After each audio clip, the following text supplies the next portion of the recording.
Imagina esto, no estás en el presente, sino en la antigua Atenas, hace más de 2000 años. Caminas por sus calles llenas de vida, y sin saberlo, estás a punto de presenciar el inicio de una de las filosofías más influyentes de la historia. En medio de esa escena aparece un hombre. No es un sabio todavía, no es un maestro, es un comerciante fenicio llamado Zenón. Y hasta hace poco, su vida iba perfectamente bien, hasta que un naufragio lo arrasa todo. En un instante, pierde absolutamente todo lo que tenía. Sin dinero, sin rumbo y con el peso de esa pérdida, llega a Atenas. Y ahí ocurre algo curioso. En lugar de rendirse, entra a una librería. Empieza a leer. Uno de esos libros cambia todo. Era Memorabilia, de Jenofonte, un texto sobre Sócrates. Zenón queda fascinado, no por la historia en sí, sino por el tipo de persona que describe. Entonces hace una pregunta simple pero poderosa. Se acerca al librero y le dice: ¿dónde puedo encontrar a alguien así? A uno de estos filósofos. El librero no duda. Se da vuelta, señala la calle y responde: ahí tienes uno. Porque en esa Atenas, los filósofos no estaban escondidos en aulas. Caminaban entre la gente, y así, casi por accidente, comienza el camino de Zenón. No desde la riqueza, sino desde la pérdida. No desde la certeza, sino desde la curiosidad. Ese hombre que el librero señaló no era cualquiera. Era Crates, un filósofo cínico. Y ese encuentro, aparentemente casual, cambió por completo el rumbo de Zenón. Lo que empezó como curiosidad se convirtió en compromiso. Zenón no solo se acercó, se quedó. Se convirtió en discípulo de Crates y con el tiempo amplió su formación estudiando con varios de los pensadores más importantes de Atenas. Pero no se detuvo ahí. Después de años de aprendizaje, decidió hacer algo propio. No quería repetir lo mismo. Quería llevar la filosofía a otro lugar, a otro nivel. Así nació su escuela. No estaba en un edificio cerrado, ni reservada para unos pocos. Se desarrollaba en la Stoa, un espacio abierto en pleno mercado, un lugar donde la vida ocurría. Y eso no era casualidad. Mientras otras corrientes exigían que fueras hasta ellas, como la Academia de Platón o el Liceo de Aristóteles, los estoicos hacían lo contrario. Se metían en el centro del mundo real, porque su objetivo no era solo pensar, era ayudar a las personas a vivir mejor. Lo que comenzó como una idea en medio de un mercado, no se quedó ahí. Con el tiempo, esa forma de ver la vida creció. Se expandió primero por el mundo helenístico y después cruzó fronteras hasta instalarse en el corazón de Roma. El estoicismo dejó de ser una enseñanza local y se convirtió en una de las filosofías más influyentes de toda la antigüedad. Y no solo se difundió, también formó mentes extraordinarias. Por un lado está Séneca, senador, escritor, pensador brillante. Sus obras llegaron incluso a influir en Shakespeare. Pero su vida tuvo un giro oscuro. Fue consejero del emperador Nerón, y en ese juego de poder, el final no fue favorable para él. Por otro lado está Marco Aurelio, un caso casi único en la historia. Un emperador que también era filósofo. En medio de guerras y responsabilidades, escribió para sí mismo un diario personal. Ese diario se convirtió en Meditaciones. Y siglos después, millones de personas siguen encontrando en esas páginas una guía para vivir mejor. Hay algo que distingue al estoicismo de muchas otras filosofías de su época. No se quedó solo en círculos masculinos. En una época donde el pensamiento filosófico estaba dominado por hombres, el estoicismo logró algo poco común: atraer a muchas mujeres. No como oyentes pasivas, sino como participantes activas. En Roma, por ejemplo, era habitual que las matronas organizaran encuentros entre amigas. No eran simples reuniones sociales. Eran espacios para debatir ideas, reflexionar y hablar sobre cómo vivir mejor desde una mirada estoica. Pero lo más interesante no era lo que decían, era cómo vivían. Un ejemplo fuerte es Porcia Catonis, hija de Catón el Joven, enemigo de Julio César, esposa de Bruto, uno de los conspiradores que participó en su asesinato. Su vida estuvo rodeada de tensión política, conflictos y decisiones extremas, y aún así, eligió enfrentarlo todo desde la templanza, la fortaleza y el control interior. No solo entendía el estoicismo, lo encarnaba. Con el paso del tiempo, como muchas escuelas antiguas, el estoicismo fue perdiendo presencia.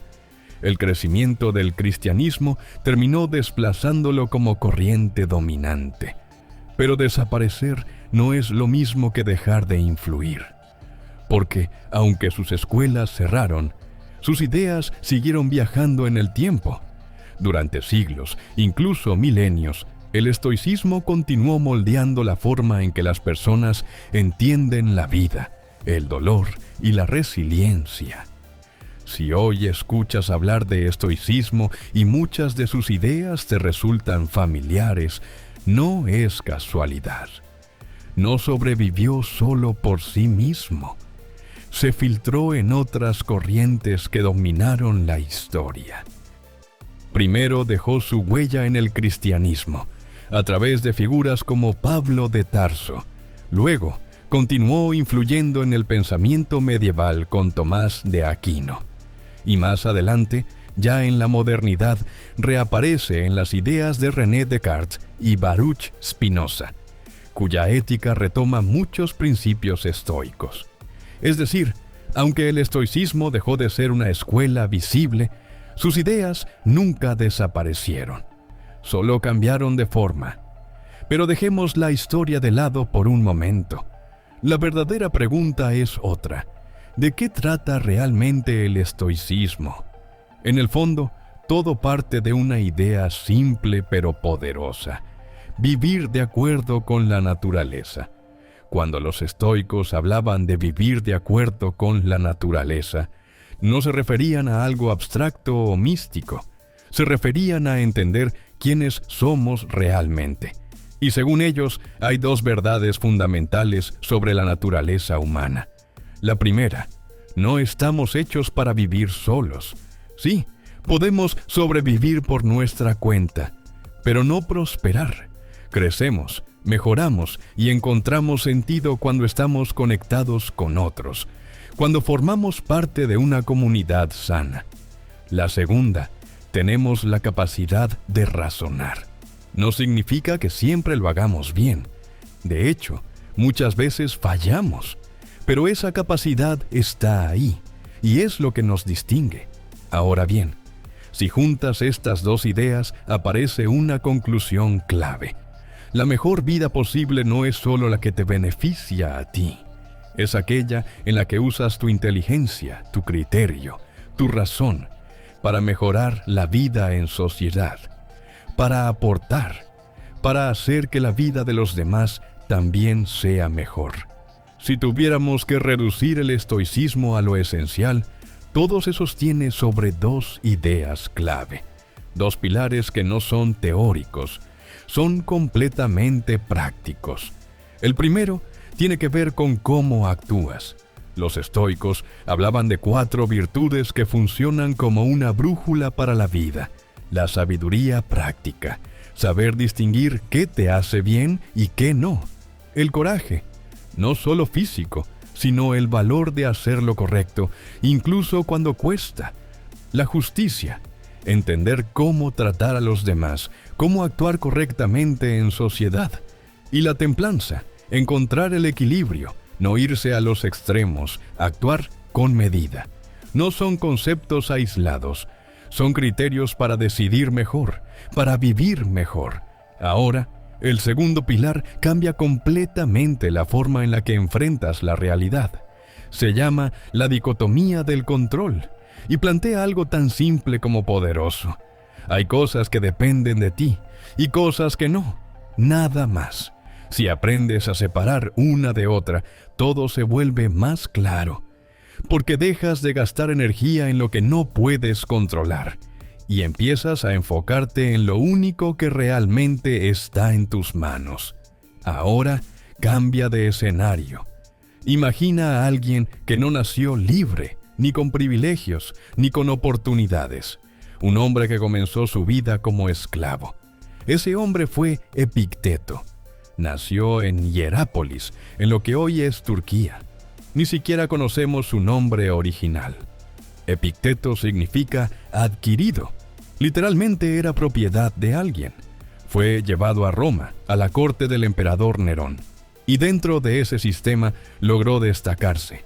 Era inteligente, observador, distinto. Con el tiempo obtuvo su libertad. Y ahí empezó su verdadera historia.